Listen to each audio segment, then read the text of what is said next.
16 or 1916, 1976. 76, yes. Hi, I'm Nadia. I've been a commissioner, I think for like a year, maybe just a little over. I haven't actually done the math, so. I'm Adam Martinez. I've been a commissioner for also a little over a year, something like that, and I'm the secretary. I'm Casey Chappelle. I've been a commissioner since January. I think my first meeting was February, but. I'm Norman Crampton. I've been more or less official at 5:30 this afternoon. Say hello.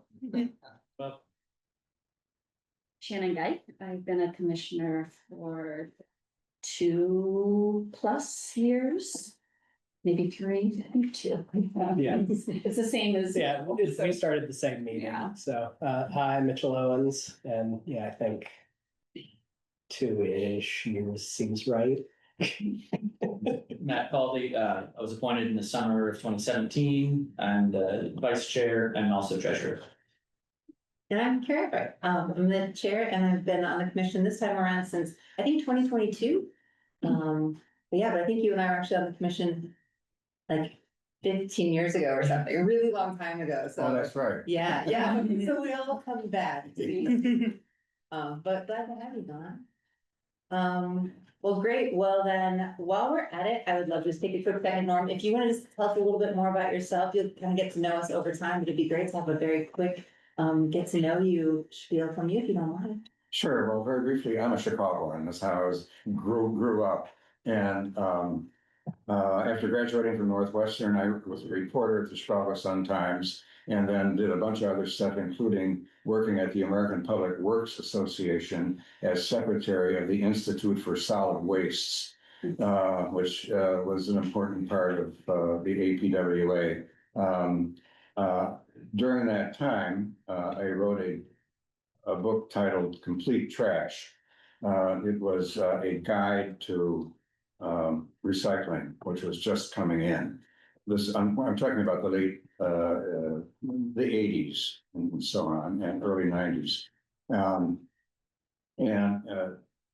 It was the result of that book that caught the attention of the legislature here when it was forming the Indiana Institute on Recycling. That was created in about 1989. And I was the first director, the only director. It lasted 10 years. We went out of business by our own decision around 2001 because we felt the work had been done.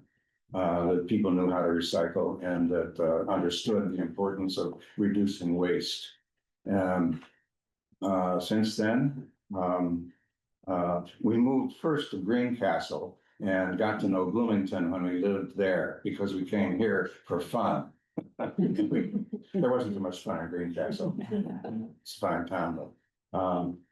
My spouse and I have lived here since 2006. And we live on the southeast side of town in Coppertree condominiums, which, as you know, are right next door to that huge church, the Sherwood Oaks Church. So that's where we are. And because I was interested in volunteering, I went to the city website and found where there are listed, opportunities to volunteer. That's why I'm here. Okay. Well, so glad to help you. Can't wait to have you get more involved with kind of what the EC is like here in 2025. And yeah, I really appreciate your insights and dedication to the Bloomington community. Thank you. All right, well, we've done our roll call, so let's take a quick moment to review the June minutes. I don't know if any edits have come through since they were sent out. But if there isn't any additional commentary, I can understand. Okay, so I'm gonna say, but I thought they looked great. I move we approve June minutes. Okay, Gary Albright, I will be yes, approved. Nadia Kane, Yes. Matt Caldy, Yes. Casey Chappelle, Yes.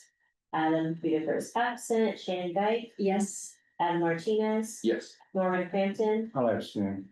Mitchell Owens. Yes. David Parker. Yes. Motion passes. Perfect, thank you.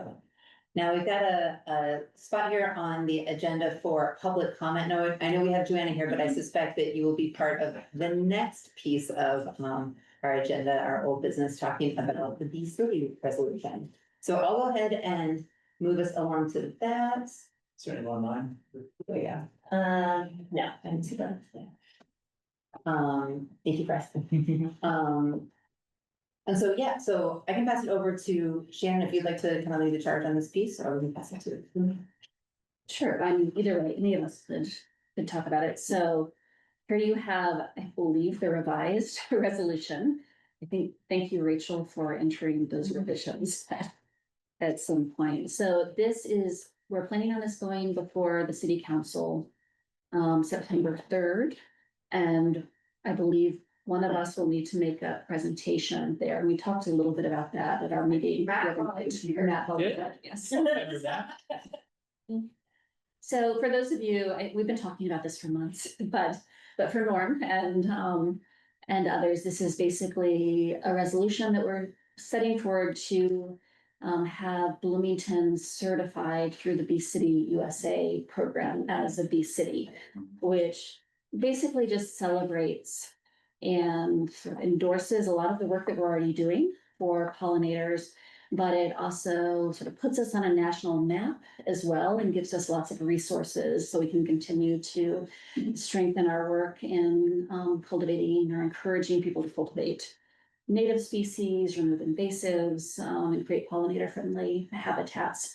So maybe I'll turn it over to Joanna. So Joanna's going to be our sort of city contact point on this. And do you want to say anything? Sure, yeah, so I'm Joanna Sparks, I'm the urban green space manager, I work in the Parks and Recreation Department, and basically, this is my job, is to remove invasives, plant natives, and create pollinator habitat, that's the fun part of my job.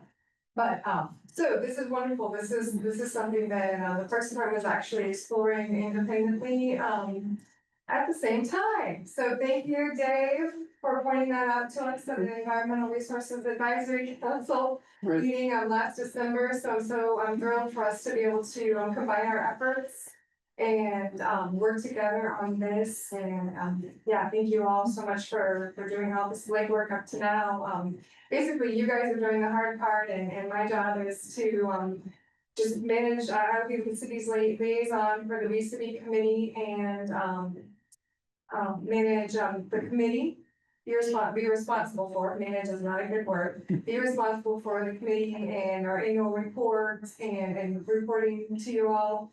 And yeah, just keeping us on track with our goals. So really excited to have this resolution passed and move forward with our application. And so important, appreciate the Environmental Commission's willingness to support us, the city, financially with the annual fee, and just know that we did add a fiscal statement to our resolution, acknowledging that, and that the Parks and Recreation Department is there as a backup should there ever be a shortfall.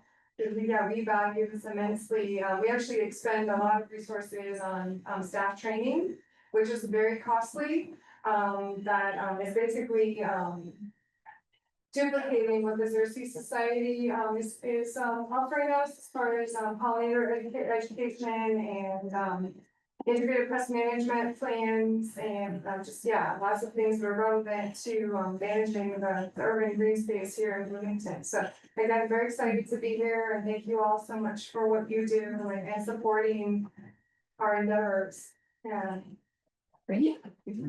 Love it. I don't, do we need to look at some of the things that we presented to the council and just sort of make sure that everyone is on board? Is that? Well, it's you, I included it in the packet. Okay. So I will say, I was just reminded by Rachel, thank you, that we did add a fiscal impact statement to the memo this morning. So I just missed that somehow. So that is new in the memo. Which basically says exactly what Joanna has just said. You know, there's a fee, it will be covered by us, but they're the backup. And then we talk about the possible cost reduction for staff training and things like that. So that's a new addition.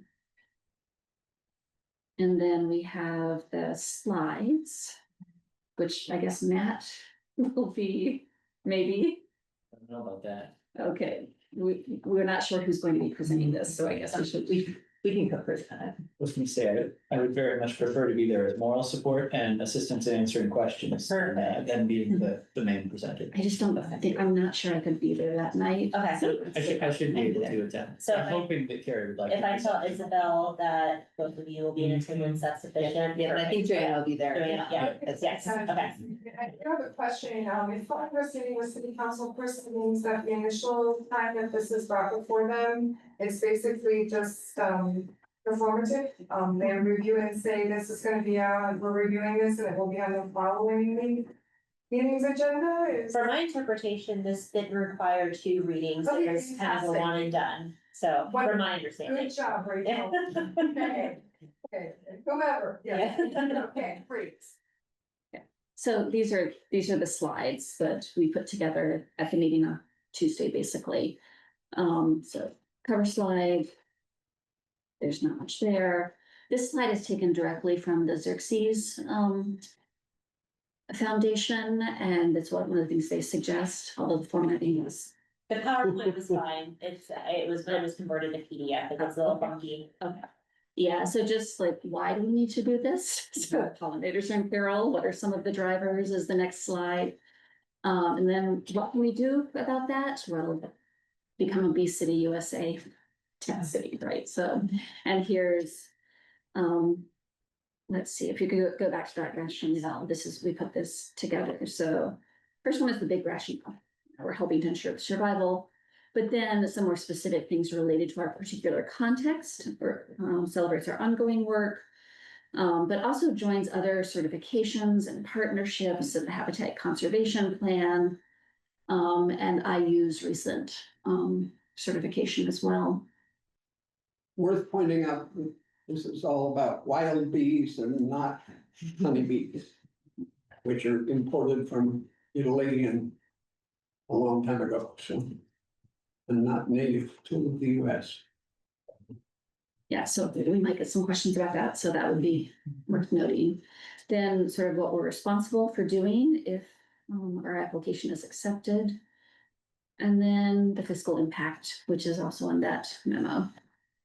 So it's pretty straightforward. We just sort of talk through what are the basic questions they'll probably have about the rationale, about the responsibilities and so forth. So do you all have any suggestions for these slides? I don't know when we need to submit these to. I was going to send them during the meeting tonight, so Okay, unless there, okay. unless there were comments, the hard deadline is Monday at noon. No problem. All right. Is there anything you need from us or that we need to provide or before? I don't think so. On the 3rd. Isabel asked for the memo with the fiscal impact statement, the resolution, and then a presentation seemed optional but encouraged. So those were kind of the 3 things, and you guys provided that, so I think we're good. Does the fiscal impact statement, did you get the sense that she wanted that separate from the memo, or is it okay? She said that was fine to me in the memo. Yeah. Thank you. Yeah, Well, we don't need to vote on this, do we? Or I put it as a voting, Oh, okay. I believe the resolution we have to Yes. approve, deciding things, we're fine. is there a motion? I move that we approve the resolution. Second. Okay, Nadia Kane. Yeah. Matt Colby, Yes. Casey Chappelle, Yes. Danny Guy, Yes. Adam Martinez. Yes. Lauren Cranston. Yes. Mitchell Owens. Yes. David Parkhurst. Yes. Carrie Albright. Yes. Motion passes unanimously. It would be so good to get this. We've been working on this a very long time. Thank you, Joanna. Yes. Yes, thank you so much. Home stretch. Great Yeah. job. Well, great. Yeah, really excited to get this passed, and there's a lot of excitement for it, beyond just our organization, so excited to move forward with it. The next thing on the agenda is the follow-up from the downtown gardens discussion. So as you know, a couple months ago, we talked a little bit about the proposal from David Huber to use the space sort of the plot between Fourth and Kirkwood off, is that Washington? To choose a sort of little downtown garden, urban garden area. So I shared our questions and these are the responses. They were in the packet, so hopefully you're able to see those. I just wanted to follow up on that. I know, Rachel, there's a short exchange we had about kind of what the potential of this is, so. Yeah, first off, did anybody have any questions about the follow-ups that were received? Well, the sort of the point that we talked a lot about the dogs. Yeah. They're like, I don't know. What would you say? That's, So, the city's stance on it, from my understanding, at least David Hiddles, the Director of Planning and Transportation's response has been that the city's not interested in taking on this project right now, as we are in budget season, with the new legislation inserting a great deal of unpredictability into municipalities' traditional revenue streams, and with the new priorities-based budgeting system being implemented internally for the first time with the budget season. The consensus, at least throughout multiple departments, is that now is not the time to dedicate funds and resources to the conversion of one small green space into a small but better green space. So, I'm happy to take comments on that, and pass them along. I'm trying to remember, it's been, I want to say 3 months since I Yeah. saw I first saw the presentation when he gave it to Becos. It seemed like most of the funds were secured anyway. Is this really something the city would have to cover much of? It's not a question for you so much. It just makes it seem like they already have almost all the funding required secured. I can see how it might be to the city a headache to think about another thing, but it doesn't seem like it'd be a revenue strain. I have to look at the presentation, I think it was included in a previous environmental commission packet. I believe they were relying on ARPA funds, and I don't know if those were secured. I think they were trying to pursue some BCOS revenue streams, maybe a grant or something through BCOS, but I don't think anything had been promised at the time. That's a good point, though, that I do remember seeing in the plans that there had been a note about some secured funding. Also a note about the suggestion to be in touch with the First United Methodist Church.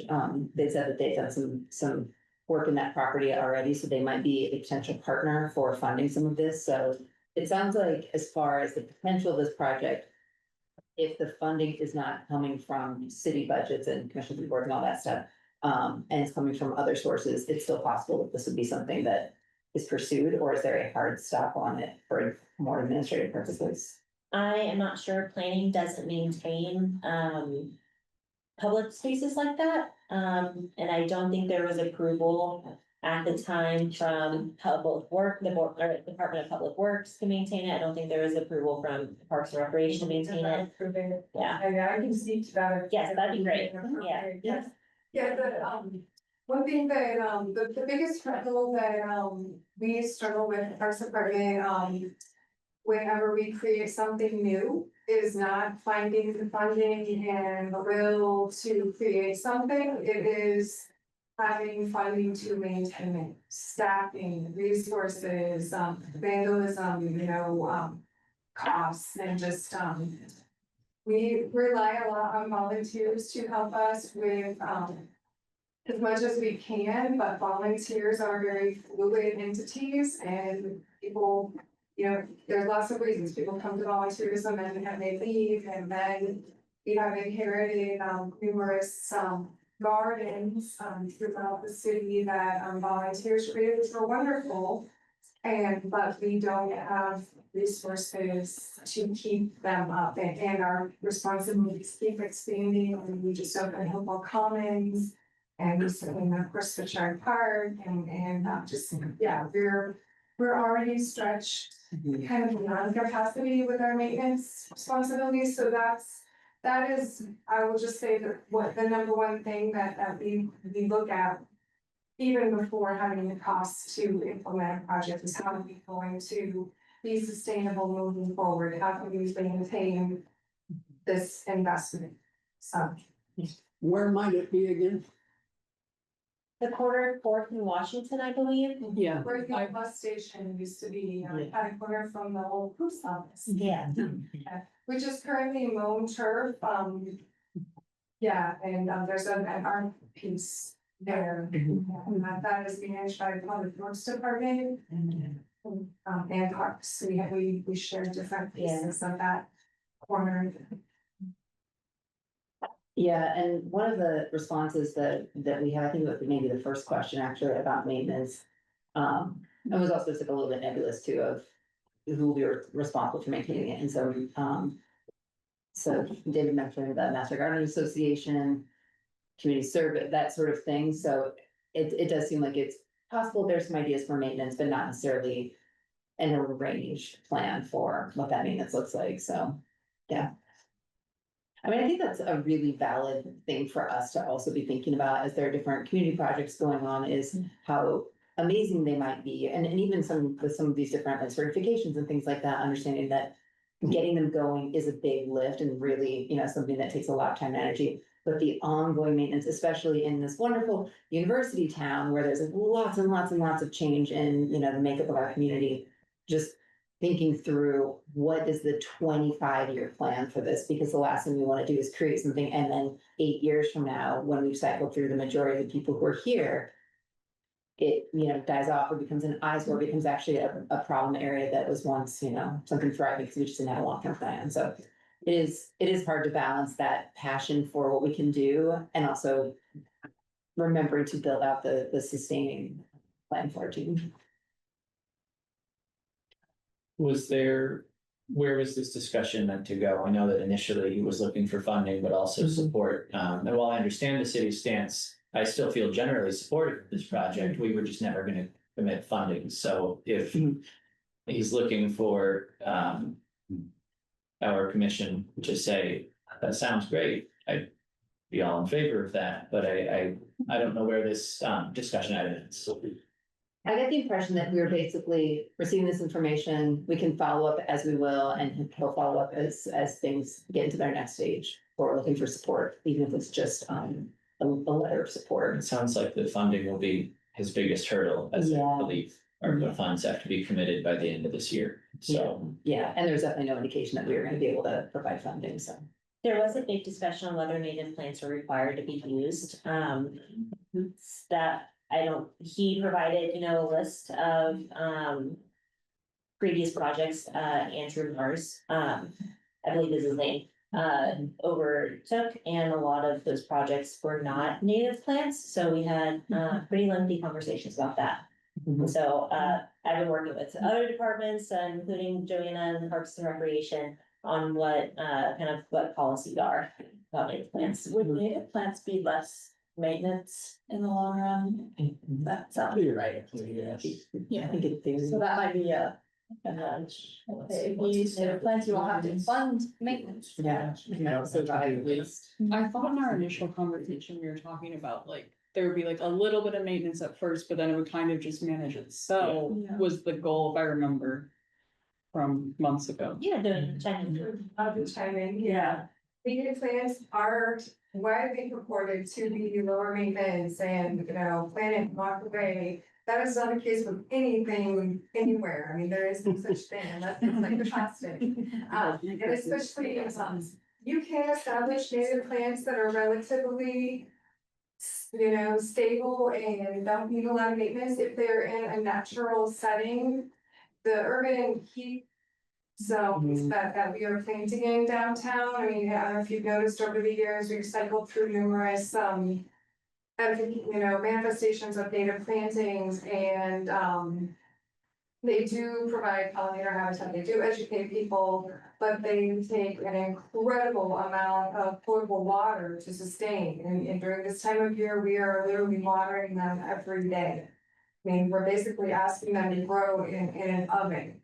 So it's, yes, native plants, in my opinion, are the only way to go. That is the best route possible moving forward in the horticultural field. But there's the challenges to plant, it's just too much to ask plants to survive when they're surrounded by concrete and planted in horrible soil and, Maybe cactus garden. Yeah, and that's a really good point, though, that the native species being able to survive Indiana climate is one thing, but having it be in the middle of a downtown area where they're not actually touching the roots of other plants because they're in the middle of the street, median or something, that's a really good point, that even the native plants can't, just make up survival. and you'll notice on the urban forester, our approved tree list also does include a few non-native species specifically for that reason. Because, trees just cannot survive downtown, so that, not invasive, but also not needed. Thanks for sharing, Jim. Yeah. Thank you for the context. See, I sort of also want to say, I like the idea of, I think I support the idea of doing something there, but it does feel like there's too many issues at this point. I also would like it to still be considered to, plant some trees or a tree, a big tree, if that's possible, instead of a garden to provide shade, because there's almost no shade in that area, and it would still work potentially with, the dogs that use that space. Yeah, is that something you pass on to the Red Forest? Yeah, and I can also speak to that a little bit, as Haskell and I have discussed it, your house, Haskell Smith, urban forester. And, one of the big, if you're familiar with this, tree commission, one of the big limitations with planting trees, in urban spaces is utilities and right of ways, so. Just think about everything that's going on underneath the ground, the whole ground is dead, so that is a great, constraining aspect of that site. I'm not saying it's impossible, but I do know that the utilities from there. Yeah. I hadn't thought about that. Our code It's requires scary. large canopy trees to be at least 10 feet away from underground utilities, and then we're currently having conversations with Duke about how far we're just kind of reforming our relationship with them on how far away large canopy trees, particularly street trees, have to be like overhead utility lines. I hadn't thought about any of that. Yeah. Yeah, we get it, Parks and Recreation. No, I'm kidding. Thank you so much for sharing all this. And this is really helpful too, because I know we all want to keep promoting things like this, but I think the reality of how it actually is going to be feasible in the long term is super important. So, well, thank you for sharing. Like I said, this is just sort of the feedback that we received from Dave, and I know that I suspect if things move forward with this, we'll hear from him again on what kind of support they might be asking for. But in the meantime, I'm gonna keep moving us through our agenda, which brings us to the working groups, I believe. Gosh, our packet is amazing. All right, so the working group updates, we kick off with the light pollution group. And Norm, these are, as you may recall, these are, all of our different subcommittees that we have. And some of them come for certain periods of time throughout the year, like Eco Heroes, and other times we have longstanding some subcommittees. But the light pollution is a brand new one, so I'll pass it to Adam. So I can't remember if we've had a meeting since then, but I met with Christina Smith, I believe, in Public Works, and I talked to her a little bit about street lighting and asked her questions about how do we decide where to put them, how do we decide how bright they should be, temperature, color temperature, that kind of thing. After talking with her, so I found most of the street lights are a color temperature that is like perfectly fine, at least they're supposed to be. And she also, I talked a bit about the UDO with her, like, there's a section in there about lighting standards, that kind of thing.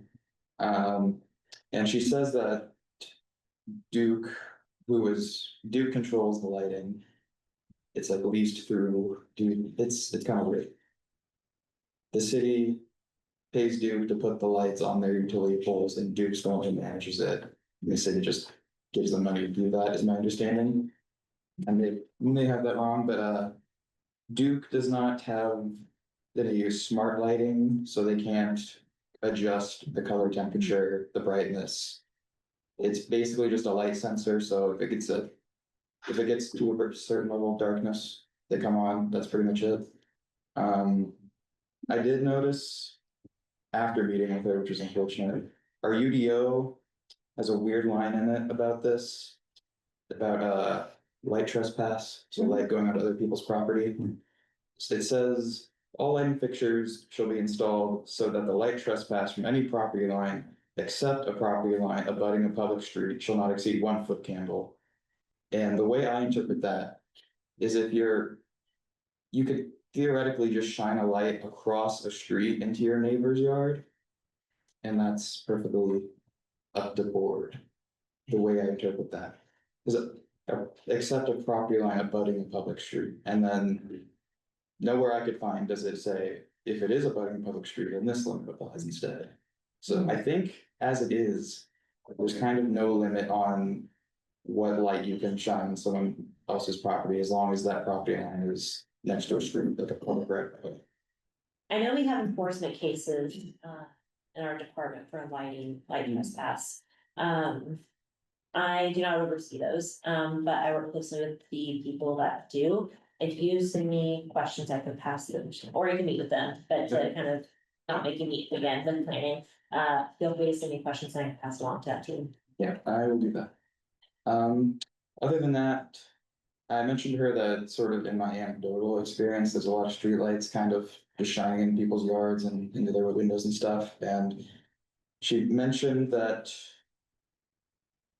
like you just said, there's a process to like get that figured out, but I was wondering if there'd be a better way to just sort of kind of blanket prevent that from happening, even though it's supposed to already not happen, but yeah, that's kind of just where I'm at the moment, trying to figure out where to go. Yeah, I'm really hoping I'm wrong about that UDO line, because that seems kind of strange. Like if I could just shine a light in my neighbor's window as long as they're across the street, like. And it's not doesn't feel too right. Yeah, Yeah, I think it's lumen based. yeah, well, they use foot candles, but Yeah, that's just like the Yeah. US version. okay. Yeah. But it says. Yeah, it's foot candle based, except a property line abutting a public street. That part about it really is confusing me. I also reached out to try to get information from campus. Susie Johnson directed me to Mia Williams, who said that, their main concern is safety, but then they also try to do energy efficiency because it aligns with, sustainability goals, but they're aware of the dark sky principles and they work to integrate them where they can, but always balancing the need of safety, historical campus aesthetics, and available funding. So I got an okay answer that was also somewhat of a, this is what it is. Yeah. This is how it read to me from the campus side, and that's as much exploring as I've done on that end. Yeah, I think that's about it from us. Awesome, thanks for the update. Mhm. Any questions for the light pollution group? before I we did move have on? one question. So I guess it just kind of sounds like if we want to pursue the dark city stuff, we probably end up having to work with Duke in some capacity. Yeah, because I got she mentioned the numbers. It's like the city owns like 100 or 200 of the lights, like street lights, and then it's like 2,000 that Duke owns in the cities. Leasing. I don't know if leasing is the right word, but yeah. And again, they are beholden to the UDO, so they are supposed to follow the rules in the UDO. I don't know that that's happening at the moment. I bought a light meter. I kind of was gonna get one anyway. So I'm thinking about just walking around some people's houses, knocking on the door, going, like, hey, can I come here at like 10 p.m. Stand 1 meter across your property line? Yeah. So one thing that, showed up in what Matt just said, and it's also kind of in what you said, is that, safety is a concern. But I mean, what Google suggests to me that that research doesn't actually show that better lit streets actually increase the safety of the streets. Yeah. So I wonder if that part of the conversation needs to be around the questions of of safety. They make us feel safer, Right, I was gonna say, that's definitely. Yeah, but it's a sort of an You would have people's parents freaking out. Yeah. There were dark places on campus. Again, we're not even necessarily trying to remove all the lighting, the dark sky principles that you alluded to, things like you should only use the light when you need it, you should use it where you need it, only as much as you need, that sort of thing. And shielded, Yeah, so that it doesn't go off. Not turning it off, just putting it on a dimmer switch. even that would be nice, yeah. I wonder if you could do an educational thing like with the Kirkwood Observatory. I'm part of the astronomy department, so I could help with that if you'd be interested. But just having like obviously you can't view things if there's a lot of light pollution. That's always been a big problem. And that observatory is no longer used for like groundbreaking research for a variety of reasons. Plus it's really old. So you could always do something like that and just kind of, continue to educate people on the fact that they don't need to have their lights on all the time. And my neighbors with the push light on all the time. Like, why? I don't understand. Yeah, we mentioned at our meeting that outreach, I think, is gonna be a big component of what we want to do. I think the observatory is a good idea. Yeah, we're open more. I wish you could get the whole city to do like a dark night. When people get out, turn their lights on. Adam, is there anything that you need from the EC as like support or anything? Not Next steps? that I can think of at the moment. Still we're kind of just trying to figure things out, I think, and Yeah, what needs to be done.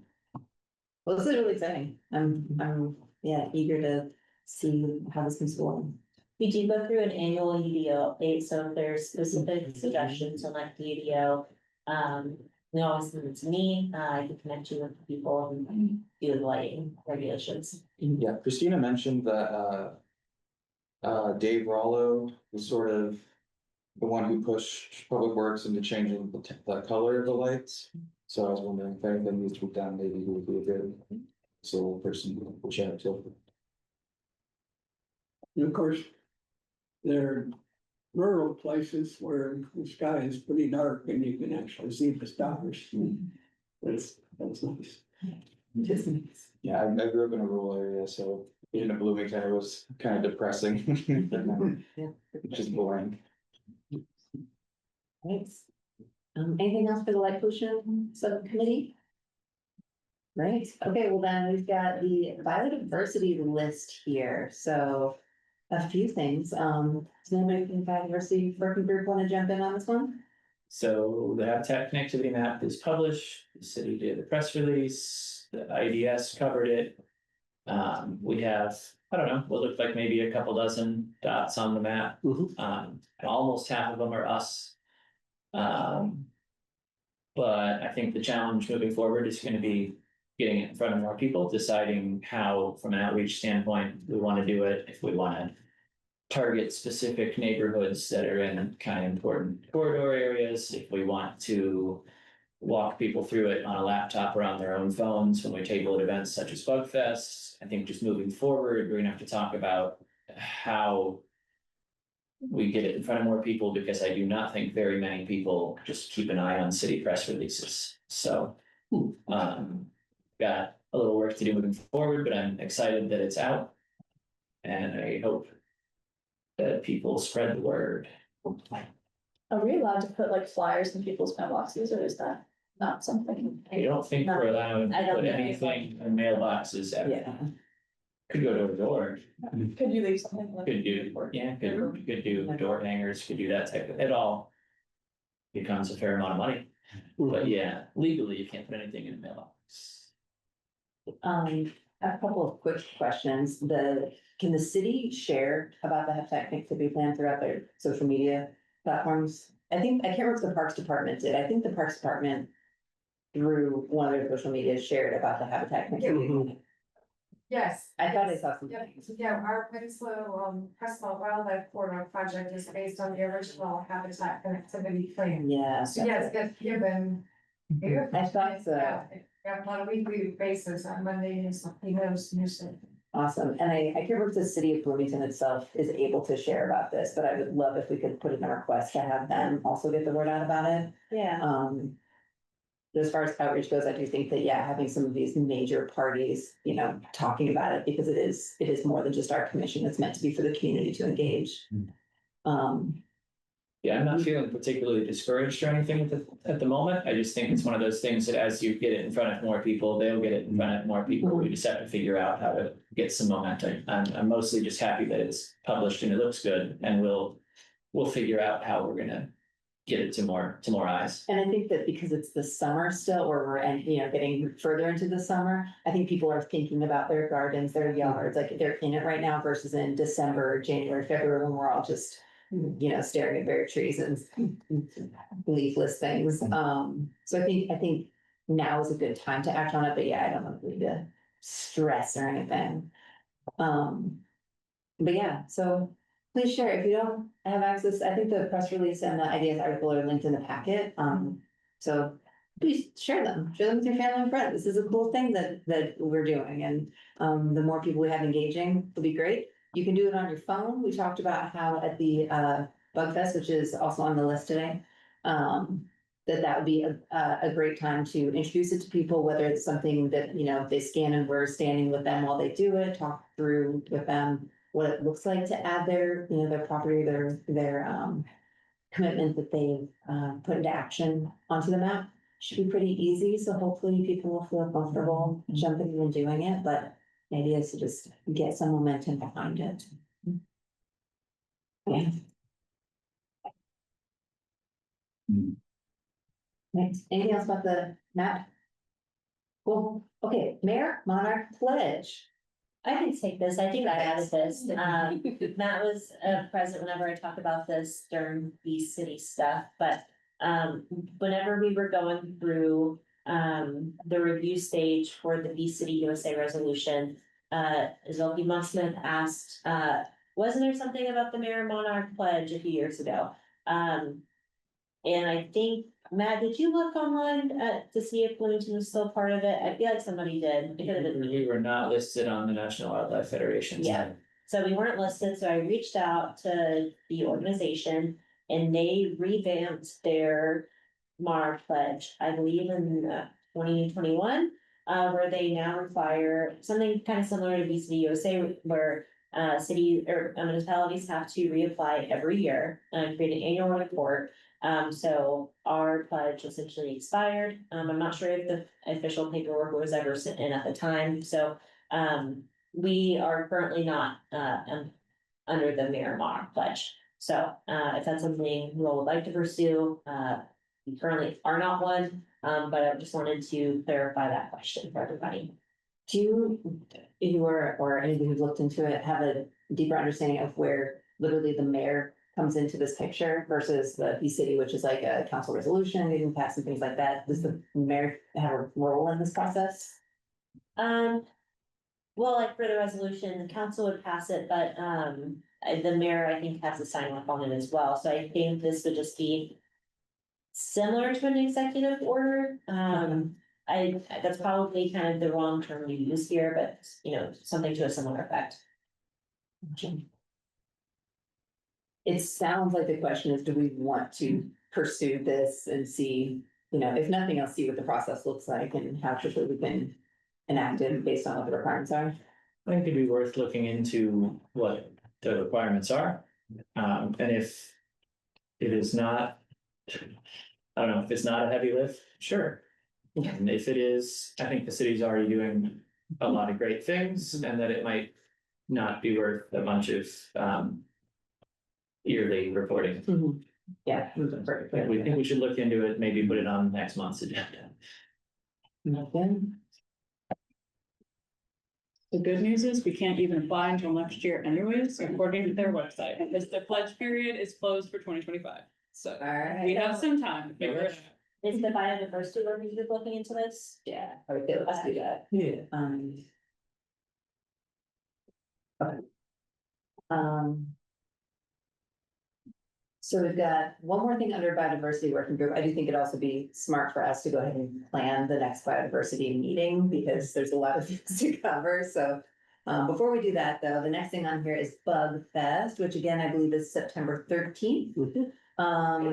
Last month, we talked about oh gosh, I hope I find this right. Yeah, okay. Last month we talked about, potentially Cassie, Adam F, Adam M, Matt and Nadia being available to help with the tabling. And I think, Rachel, you said that did you communicate on our behalf about the Bug Fest? I reached out and I did not hear back from county parks. I can follow up. Okay. I don't remember if that was something that you were leading the charge on, but. I can send you like Google form they have for just signing up for tabling. Yeah, full transparency, I will be on vacation at that time, so if there's any type of last minute correspondence. I will be checking my email. I would know that, because I'm still gonna be going for. Okay. So I So you could communicate to, okay, Yes, we just have to make sure we're on because we'll probably get the stamp again. It seems like that just rolls over unless people don't appear, and then we need to prepare our supplies before you go on vacation. And yeah, we'll be fine. Speaking of which, I reached out to former Commissioner Megan Murphy, and she believes she could get some specimens for us, and then she some other table, but she's not sure. We're gonna touch base again closer to. okay. But you will send me the Google form for that? Yeah, just, Thank you. I don't have my work computer, but I can send it to you tomorrow. Thank you. Yes, so whoever is tabling, if you could send me the items that you want, I can just give you the total of what we have, and if there's anything special, let me know. Maybe a couple weeks prior, because since I will be out kind of the week before that, so. Okay, so I would, it's super soon, yeah, it's in like Prior means in the three next week. weeks. Yeah. Mhm. Okay, so what I will do, I'm gonna do this when our meeting wraps. What I will do is I'll send out an email to schedule just like check-in with the folks who said that they're gonna be available on that day. I don't know what the setup window looks like, if it's like 9 a.m. and then the last person leaves at 2:30 or something like that, but. The event's 10 to 2, right? Mhm. So setup starts at 9 and then be gone by 3. Okay, I think I said last meeting that I was potentially confirming that that was Linda's South Carolina trip that I'm going on, and it is, so I will not be there. oh, okay, well, you can send us photos Yes. from your trip with Linda. Okay, so. Cassie is not done. No, Okay. I didn't have the dates yet, but it is that exact day we will be on a flight, so. Alright. Alright, okay, well, I will follow up on that, and then I will also, reach out to Rachel about, materials. Okay, and just because I'm gone doesn't mean that somebody can't pick up the materials that week, I can have it, set up for, the front planning and notification, so it can be picked up closer to time. Okay, and then as far as the habitat connectivity, or just like the outreach plan and kind of getting everything, figured out for that, for the folks on the biodiversity working group, who right now, it's Shannon, Matt, myself, Dave, and anyone else who wants to join the biodiversity working group, because it's a fun and wonderfully fulfilling subcommittee. I would love to propose a time to meet right now, just while we're in this conversation. So if you're able to, I don't know if you've got a quick glance at your availability, but I would say like sometime like maybe 2 weeks from now, 3 weeks from now. I'm gone for most of September. Okay, Do you want? Matt, would you feel comfortable? If we meet without Shannon, would you feel comfortable meeting I'm without Shannon? fine. Okay, Yeah. yeah, I know you're super, super, super busy, so. Oh, it's okay. Let me just see. So 2 weeks from now would be. I will also note, if 5 people come in person, that's a quorum for the full EC meeting, has to be publicly noticed and such. So 4 is probably the max for a working group. Perfect, sorry. No, that's great. Or an active meeting for work. Yes. Yeah. Yeah, other people can just stand outside in the hallway. Yeah. But Matt, do you have any concrete availability or not availability in the month of September? That should be pretty flexible. Okay.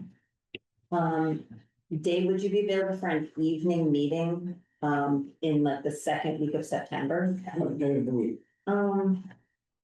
Tuesday, Wednesday, or Thursday? Yeah, probably.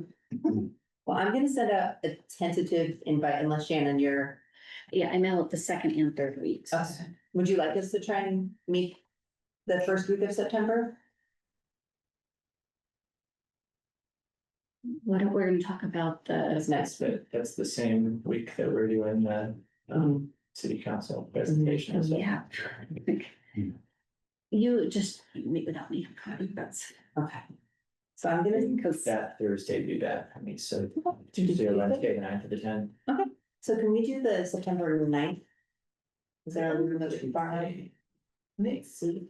Okay.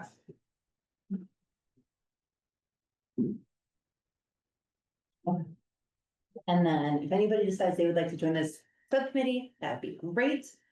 But just depending on who's attending, you may have to just sit in the parking lot. No, I'm just kidding, we'll figure it out. Or lie on the floor. That's right, just under the table, we don't see you. I'm just kidding for the record. What time if you want, would 5 to 6 be feasible? You can have McCloskey if it's 5 to 6. Sustainability meets on the 9th at 6 o'clock, Okay, but I can move to a different room as well. I know that's just an easy. what is a good time? Time's hard. I was gonna say. what Okay, is it? I can look for a different room, Okay. not a big. We won't need a big room. We won't need. No, Yeah. it's just not what it is. Okay. Well, let's consider that in the works of figuring that detail out. And in the meantime, I'm gonna go ahead and bump over to the water quality working group. Nothing really going on right now, but since it is nearing the end of summer, I should probably start bugging Liz and Evelyn again to see how field season went, how field season is going. Get a real rundown on what they were feasibly able to accomplish, and whenever I can wrangle them, probably set up our next meeting for that, and then should probably do another water quality special projects meeting at some Yeah. point soon to start looking for The funding. yeah, the 319 funding. Yeah. And those could be the same meeting, those could be two different meetings, we can do whatever makes sense. Okay, I'll send an email to get that ball rolling. Yeah. And who else to be there? Okay. Great.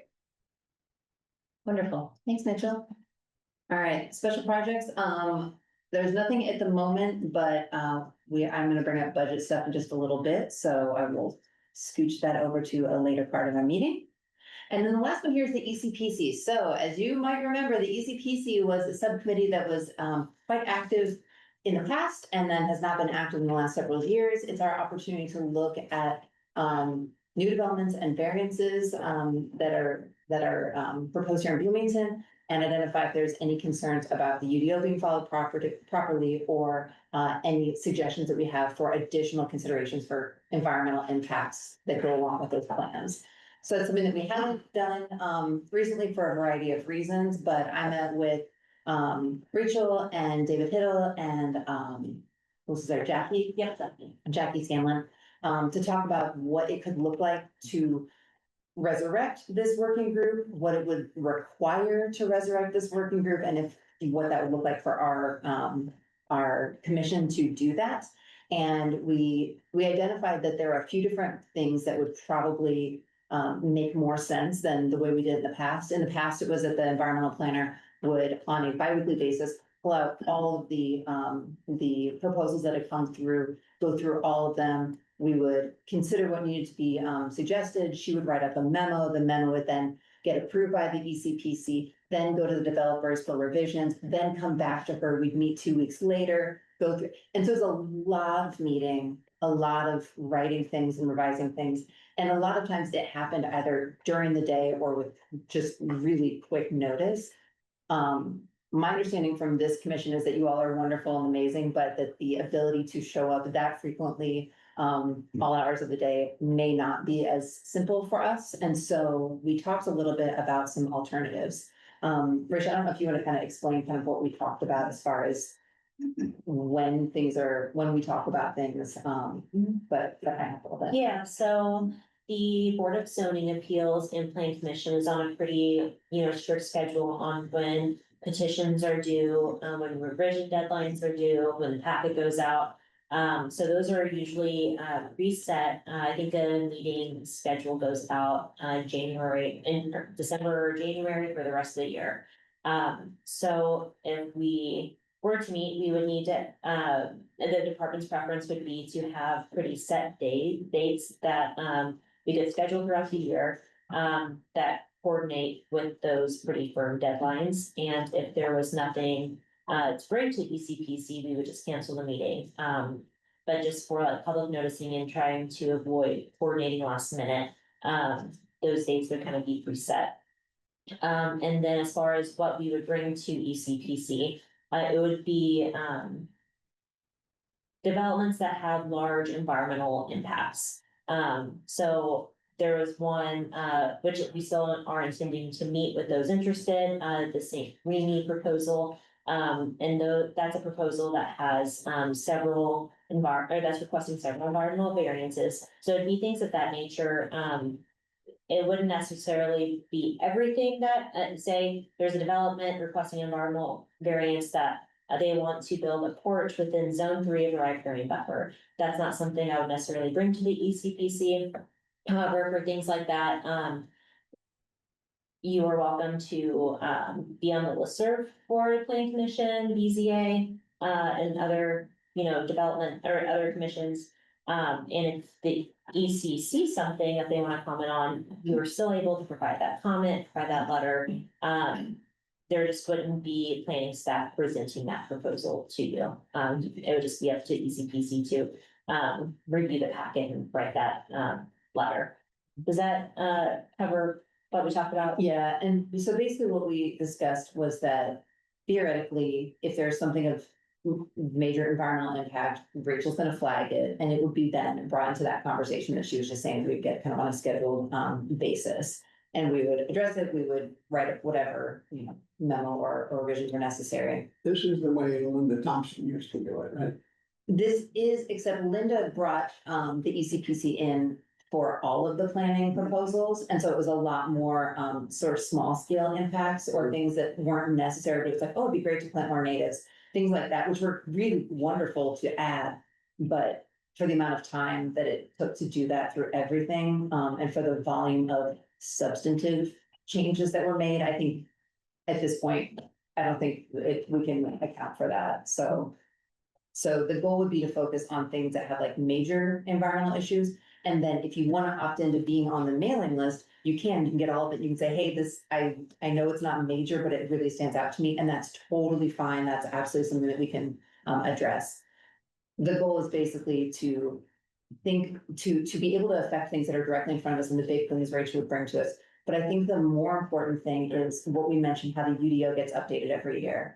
And historically, we've talked about the ECPC being a major part of what led to some of the changes in the UDO because we were raising these environmental concerns over and over again. And over time, those concerns that we were raising were less and less major because the major things were being incorporated. And my question sort of to David and the team was, so if we're not doing the ECPC anymore, how do we make sure that those things are being raised as the EC? I'd love for us to have a partner. I mean, Rachel is an environmental planner, but she's one human being, and it would be wonderful to have this diverse collection of experiences and passions and all of that.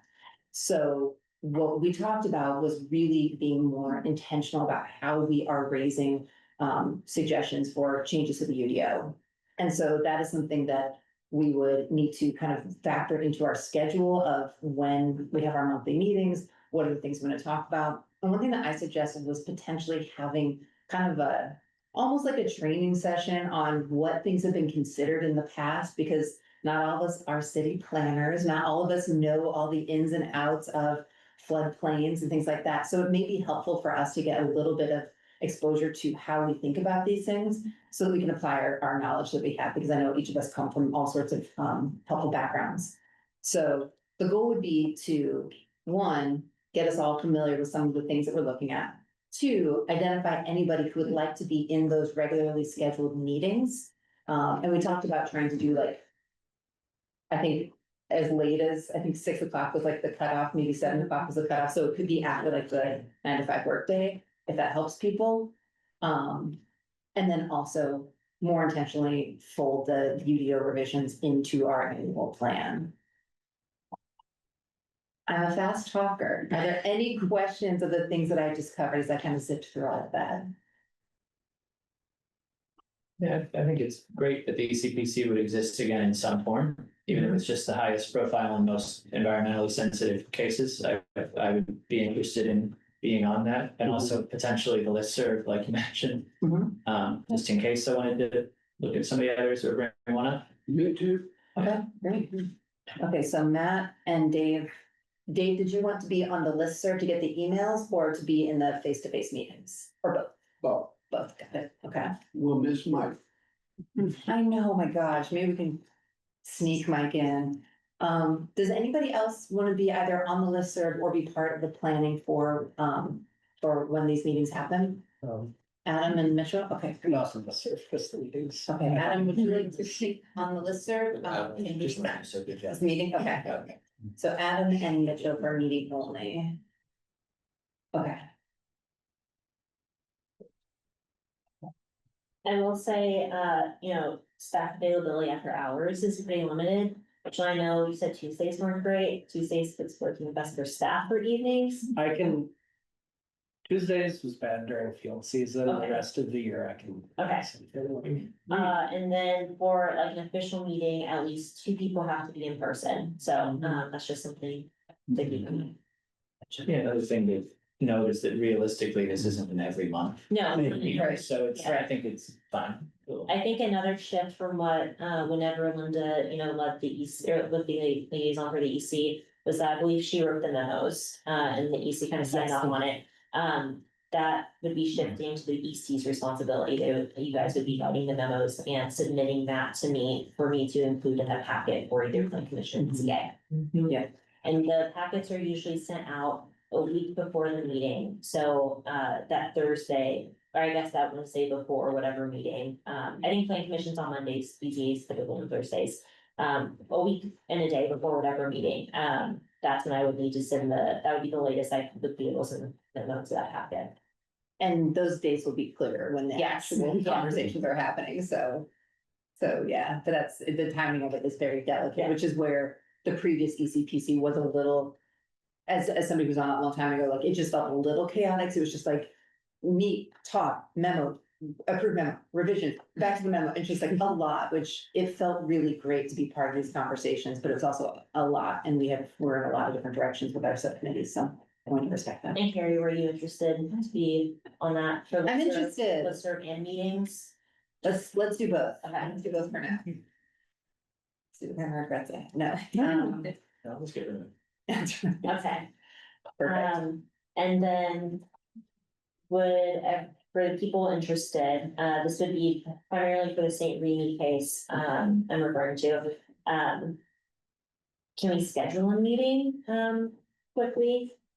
I have, Eric Rulick, the Development Services Manager, he and I are both available Tuesday, September 2nd.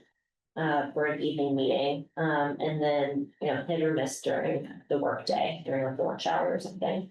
And if 2 people come in person, we can also open it up for like a virtual option. I think I can do that day in the evening. Okay. I think. Probably not, but Okay. if 2 people are there, I can call in. That's And if you, my last day. yeah, Oh, if you email me comments, I'm happy to bring those comments. Oh, to- because Yeah. I've already had it, Yeah. like, if they get the wetland stuff. Yeah. but Yes. Yes. I have thoughts. We are currently waiting for wetland delineation as well as a tree inventory. They have the deadline, I think, of the 28th, so if they do not get items to us by the 28th, we will be canceling the meeting, or it'll be continued to October. So, I'll keep everybody in the loop, but the September 2nd work for anybody else, work for that, you're good, Carrie? You're good, okay. okay. Adam, are you around them? Okay. okay, so what time works best? Any time in the evening. Yeah, after 5:20. Okay, if I say 5:30 to 6:30, does that work? Probably fine. Okay, Thank you.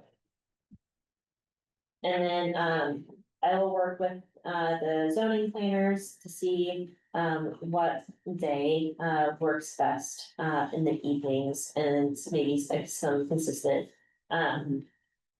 lunch times or something to see, if what we can work out, for October and beyond. Perfect. Awesome.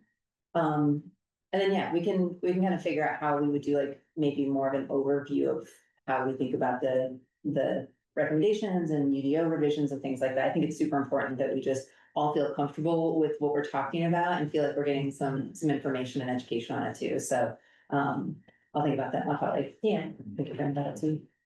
Great. Okay. We've done it. We've made it through our first hour. Don't worry, we're chugging along. So the ECPC is all wraps. We're gonna go ahead and move to the new business piece. The annual goals and budgets, that was something I mentioned, last time we met, was taking a moment to double check what things we committed to, what things we thought would be important for the year. And also talk a little bit about how we're using our budget. At the end of our last meeting, there were a few suggestions for folks who might have come and speak with us. And I know that was one thing that we talked about, was doing some sort of like training or education, or even just sharing what our own areas of expertise are. Adam F had suggested doing a presentation on invasive animals and their impact on the environment, which I thought was great. Adam's not here, so I'm gonna volunteer him for next week. But I think that would be a great presentation. We also talked a little bit about potentially trying to bring in someone from Riverwatch. And also, Joe Caudill, I think we talked about, potentially coming to talk a little bit about, the deer situation. So I wanted to follow up, as folks have, I'm sure, been thinking long and hard about this over the last 2 months, but wanted to see if this is still something that we'd like to try and make a priority. I know that if we're asking someone to come from out of town, it would be potentially something that we would have to pay them for, which I think is an okay consideration for how to use our budget. We haven't used our budget a ton in the last several years, so it'd be great to have that as a consideration. But I wanted to hear what people thought as far as if we want to prioritize any of those guests or anyone else to do a presentation in the coming months.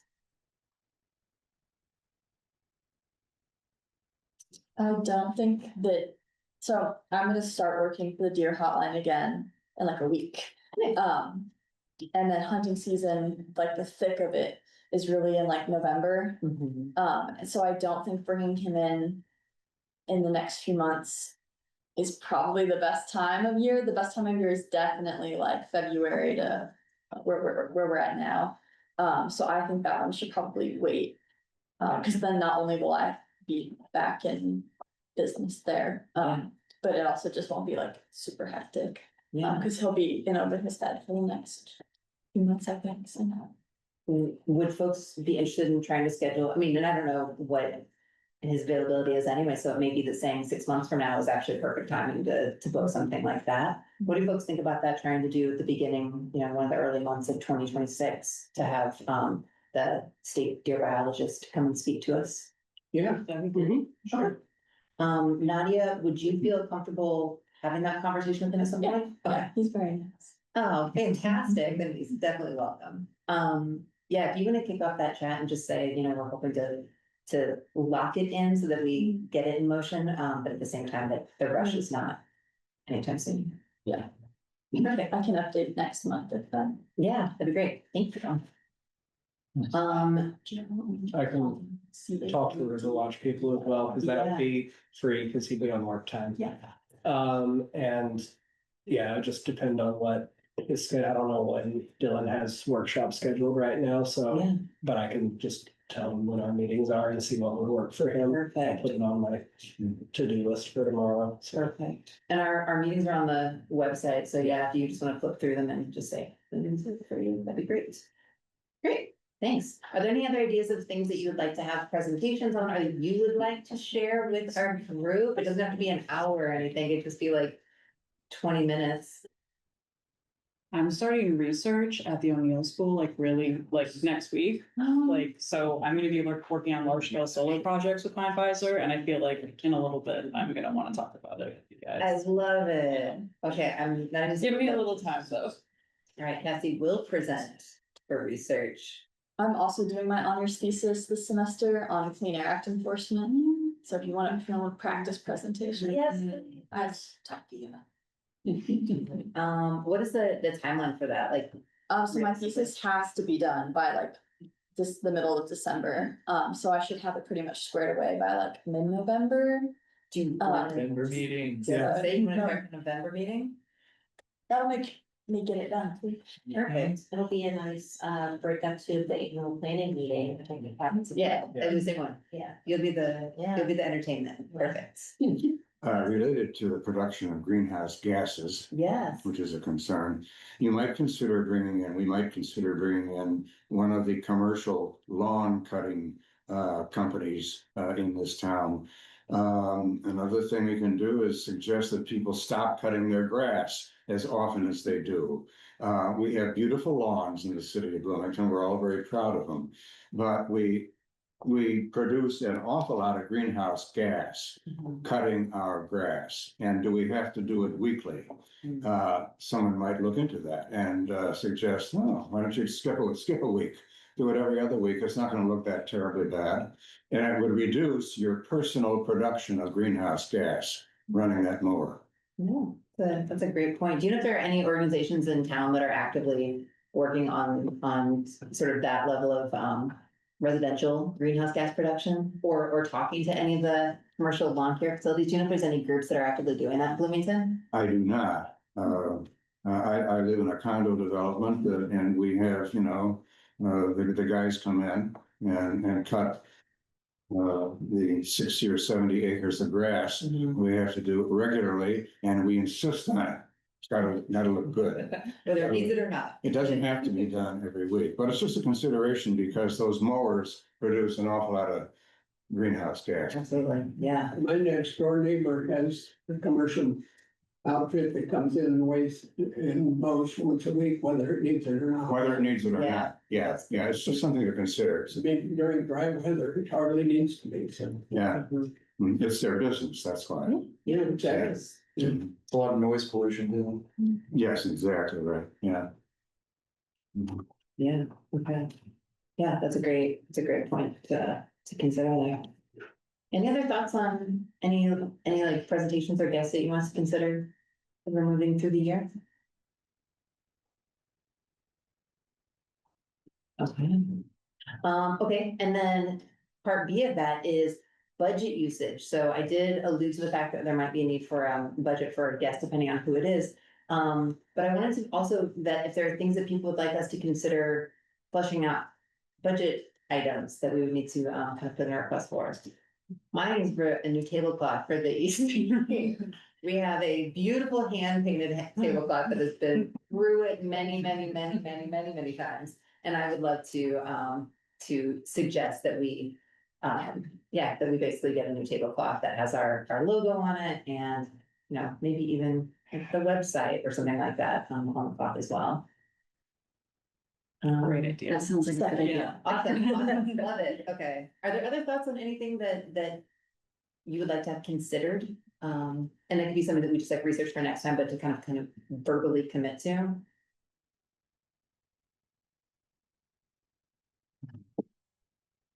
No ideas at this time.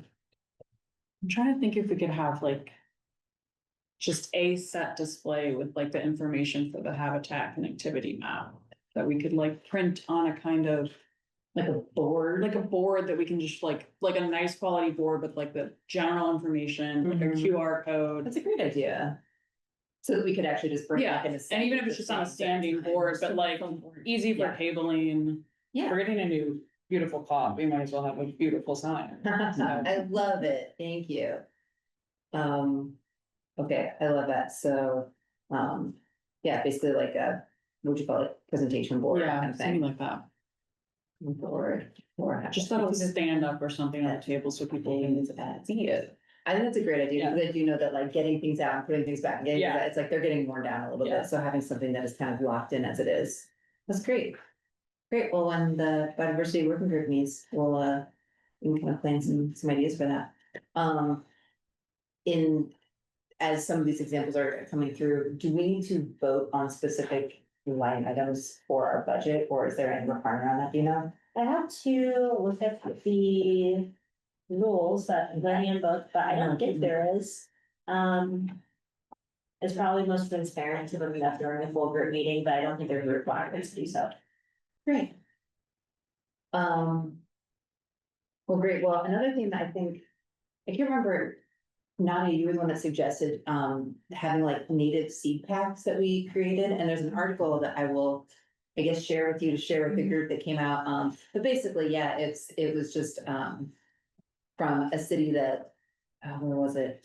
That basically did like a similar thing, and I think they had like their natural resources, like State Department or something, put it together, but basically it was just like. Yeah, little packs that you can hand out that are appropriate native seeds that you can do with what you will and stuff like that, and I think that that'd be a pretty handy. Sort of souvenir from our booth. That could be something, even if, like, for the booth, it's good, but also in the future, we could do it as a larger program, like partnering with the library, because they've got the seat library. That's a great And, idea. Partnering with the library would be cool. I I like that. love the library. Monroe County Public Library is the best. For the record. Okay, that's a great idea. So. And that's also like kind of a popular program already, and being able to put our name on it. Mhm. You see some extra recognition in town, so. Yeah. Would you? Would you feel comfortable with me reaching out to the library? Kind of put a couple folks there that might be good ones to talk to about that and just kind of see. What sort of legs it thinks that it might have. That would be dope. Okay. We'll reach out to the library. Okay. Any other thoughts on budget usage or ideas that you want to make sure we're thinking about as we're moving through the year?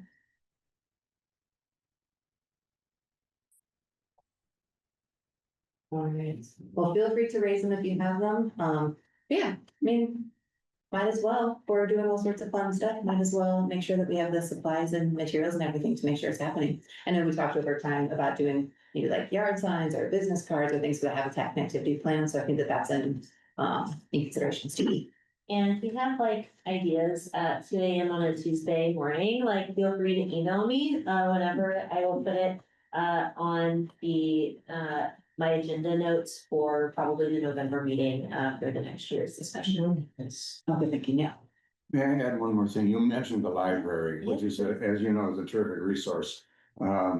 You know this book, I'm sure. This is from the Monroe County Public Library. This is my personal copy. First, I took it out of the library and then I bought one. It costs $30 delivered. You can order it at Amazon. This, as you know, is a Bloomington production by the ERI. And it is a rich, rich resource of info and suggestions and for planning and acting, so I just wanted to show it to you. That's how I prepared to come to this meeting. Love it. We have a book talk. I feel like that should be the next subcommittee is things that we should be reading and sharing. Thanks, Nora. Mhm. Great. Okay, well, that was really the stuff I want to talk about for the new business. Is there anything else people want to add in before we move to the staff update section? Well, let's move along. Okay, let me scroll on the bottom of our packets. Okay, infos, okay. Hopewell Brownfields update, there was a article that came out May-ish. I finally got an update from legal and engineering. So it's a lot of information. I included what I received in the packet. They are planning on cleaning up, obviously. So, but they wanted to emphasize that one of the naturally occurring elements is arsenic. So the legal team, wanted just to transparently say, arsenic is found in Indiana soils in general, so it wasn't a surprise to have that found. And then since this swath of land had a contained railroad track on it with coal storage near it, there was, other contaminants found as well. I think the question that the article kind of brought up was the underground storage tanks. I asked legal to kind of designate where those underground storage tanks are found. And Hopewell is, sectioned off into different areas. So they gave a synopsis of where the storage tanks are and what they're doing with item for it. So I am happy to take any questions and pass them along to the engineering department and legal and housing neighborhood development. I think there might be a couple of other departments in as well. It's a very big conversation with the city. that they're taking seriously, so. I hope we all vote very well. Oh, also, the engineering department wanted to say, you know, that we have thousands of pieces of paper. I asked them for the synopsis because I didn't want to give you 1,300 pages to look through. But if you are so inclined, I think everything is public through the IGEM virtual filing cabinet. So. Any questions on the brownfields? If you ever start trying to look things up on VFC and immediately get overwhelmed by it, let me know. Yeah. I can help you figure out how to search it, because I have to upload. Yeah. Sometimes, and it's interesting. I guess the other question I had, because the other concern that I remember I brought up with this was, making sure this kind of stuff gets communicated to us, so we don't have to find out about it through Heritage Times articles. Did they have any, when you talk to people, did they have any thoughts on that, or? No, they invited me to meetings though, so. Sorry. So, I should have been invited to meetings, Okay. to begin with. They were like, oh, we didn't know this was part of your job, so, Okay. once I find things out, I'm happy to pass that along. Okay, so it sounds like it did work out. Yes. Okay. Okay. What is next? Is that the last thing I had in the packet, or, September meeting? yes, December meeting, so I will be, like I said, out of office, during our September meeting, so Director David Hiddle is going to be leading the meeting. To kind of prepare, David to lead the meeting, I'm gonna meet with him, give him like all my information. But I will probably be reaching out a little bit earlier than normal on agenda items, just so I can, you know, prepare him to the best of my ability. So if there's last minute agenda items, I don't know if it will make the agenda, be, you know, up to him to, you know, modify the agenda and send out that public notice and stuff. So, he's graced us with some flexibility for September, but I just wanted to give the heads up for that. And then I'll also be working with biodiversity group about the Bug Fest, you know, getting those materials. What dates are you out? I'm sorry. I will tell you offline. I don't wanna publicize through Zoom. Yeah. Yeah, so there's that. Any questions about how to prepare for September? Okay. Tree assistance program. So the Parks Department is, I think they just launched it. But there's a new tree assistance program where the city is providing funding to residents with hazard trees. So, for work to be conducted in spring 2026, applications opened on August 1st and are open until October 1st. There is an application online, and I included that link in the packet. I'm sure you can also call into the Parks Department and receive a physical application. But they will be prioritizing high-risk tree removals, high-risk tree mitigation, and then also tree replanting. So I believe part of the condition is if you're getting a tree removed, you have to plant a new tree. That tree is compliant with the Unified Development Ordinance as well. And part of the application asks about income, and this is so there is some prioritization for low income residents. So as Haskell Smith, our urban forester, is leading this program, but I am part of the review committee. There is somebody from the Housing Neighborhood Development on the review committee. Sean Mia from Economic Sustainable Development is on there, and then also somebody from the Tree Commission is on there. So we have a variety of people that will be reviewing applications early in October. So any questions about the tree assistance program? Dave, do you have anything to add about it? There's $50,000 available. I did get word that it won't be as funded next year as one of the budget cuts for the 2026, but it's $50,000 is available for, I think, spring 2026, not even fall 2026, so. Is there a definition of like high-risk trees in there anywhere? Like what qualifies as that? I think internally, I don't think there might be one on the application. Talked about internally is trees that are a hazard to a person or a structure.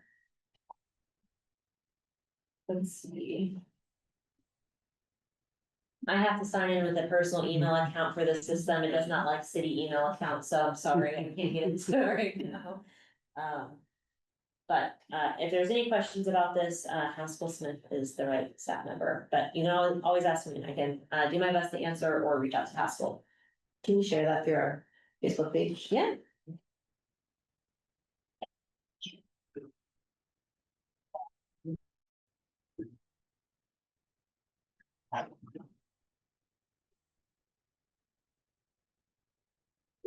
Okay. Gardeners Association Fall Flame. So I included the link here. And it will be on Saturday, September 27th. And there are a few speakers. Let's see, it's at Ivy Tech Community College at Street Hall. There is a $15 fee, but they will be talking about landscape design, native plants, gardening for pollinators, and gardening for birds. So again, the link is in the packet. And this is for anybody, not just people in the master. Yes, programs for anybody. And I think that is the last of my updates. Did anybody have any questions for me? Okay. All right, Dave, you're up with the tree commission update. Well, the tree commission, unlike ours, starts with reports from other groups. And that's all that came up in this meeting. There was no new business and no old business. Well. It was about the shortest meeting I've been to. It was held last Monday. This past Monday. We started with the urban foresters report, Haskell Smith. He talked about the street department was working through various removals at Butler, Ryan, Lionston, and the rail trail, and Rose Hill. They're concluding the season with planting. There have been about 142 or thereabouts. There's an agreement with a group called Earth Images to replace 5 trees at Hopewell. You just mentioned the tree assistance program, which Haskell mentioned as well. There's a request for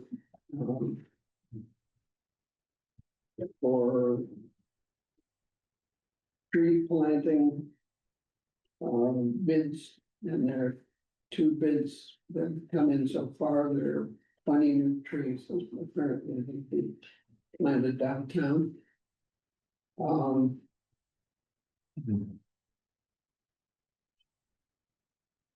The Bloomington Branches event is scheduled for September 6th from 3 to 6 p.m. And that's to celebrate the Arboretum is coming in at Bryant Park.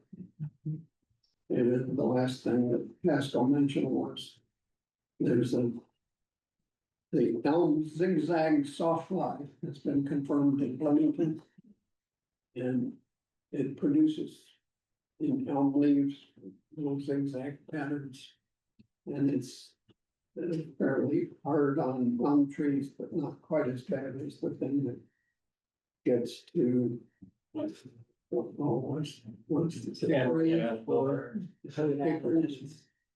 the real nasty one. But this is fairly hard on elms. So that was the urban forestry report. I reported that I had missed the last environmental commission meeting. If there had been one, I guess there wasn't one in July, so it didn't matter that I missed it. And Then we have the report from Mia Williams, Indiana University landscape architect. She mentioned that the campus tree inventory is now complete with done by students. There is also some inventory done at Bradford Woods. And they've been removing some trees off campus. And, so that was basically our meeting. Thanks for the updates. As far as URAC goes, were you in attendance on that one? I was not able to go. Adam Fudikar was going to go and report to us back tonight, and he's not here, so. I'm not sure we can catch up. That's what's happening. No worries. And then Friends of Lake Monroe, is there any update from them? No. Great. All right, well, thanks, Dave, for the updates on the tree commission. As far as B Coast goes, They have met twice in the time that we've met. Their July meeting. They talked about a little bit of Indiana General Assembly stuff, and then there was a food resilience presentation, kind of the importance of local agriculture because of volatility and risk. I mentioned there was going to be a resolution about it in their next meeting, and then their next meeting. Here in August, they had a city presentation about conflict of interest and just the importance of noting before any vote if you have some interest in a thing, just so that public knows, and if it's strong enough to matter, to possibly abstain from such votes. And to just take a cautious approach on that. So if there's ever anything in the vote that you say, oh, I have a stake in this, I sell wildflowers, that's why I want this garden to happen. Just tell people right before the vote. After that, they went into some resolutions, I guess, the chair seems to have made a template for resolutions to the city council that they were talking about might benefit other boards and commissions, and I agree. So I hope they share that with other people. But they adopted a resolution for adopting a scalable chicken flock size model so that if you have more land, you could have more chickens. They advanced a resolution to their next meeting calling for an increase in the city's urban forestry budget. And then they adopted a resolution to recommend clear urban agriculture language to the UDO. And that was that.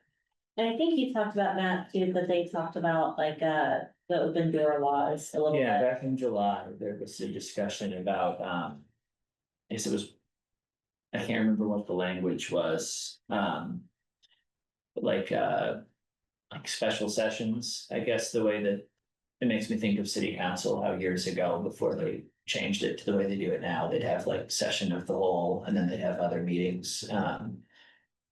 But it seems like Bicos kind of does the same thing, that they have a regular meeting and they have special work session meetings. And I think there is guidance that those are going to have to be recorded and uploaded to their site as well. And I could not get a good read on what exactly the definitions of those were. Like, I don't think it means that that'd be the case for our working groups, but I technically don't know for sure.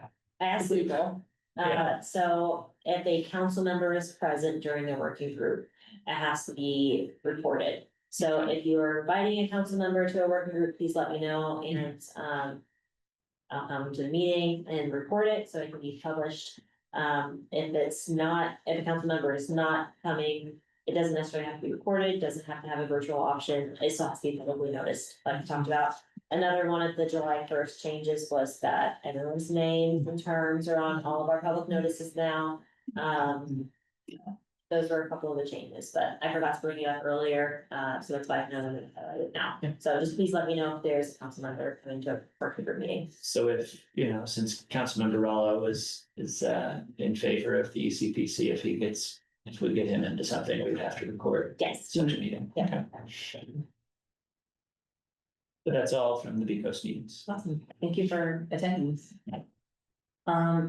the next item is MC Iris. Yeah, I could not attend the meeting. I did look at the minutes. I looked at the agenda in the minutes, and basically 100% of the meeting was dedicated to the plant sale because that is coming up on September 6th. It will be at the Switchyard Park Maintenance Building, from 9 to 1, 9 a.m. to 1 p.m. Wow. Last year they had lots of nice native plants. Great, yeah. So it's worth going. I fully agree.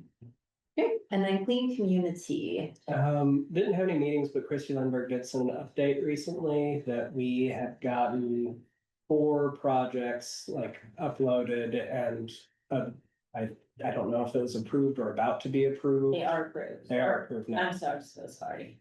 On their way to be division. Okay. Yeah, Yes. so they're in the system at least, which means they should be approved without too much issue, because that was exactly what they were asking for, but it was, let me get that email back up.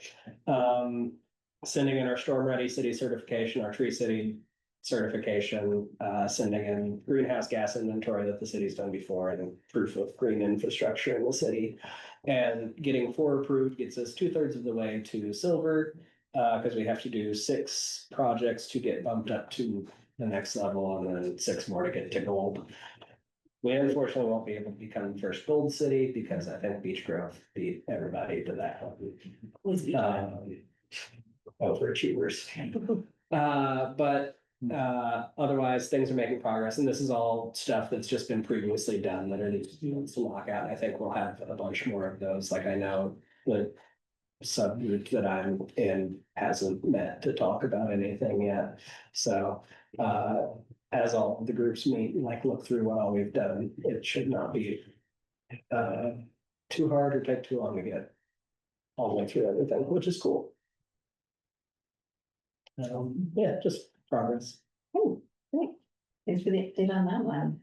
It's exciting. It feels like there are a lot of things where Bloomington has been making changes and doing good things, and there are all these different recognition programs or, you know, that type of thing, that it's just sort of putting things in the right bucket and making sure that it's all in order, but that's great. I mean, we're doing it, so it's good to have that recognition and validation for continuing to prioritize it.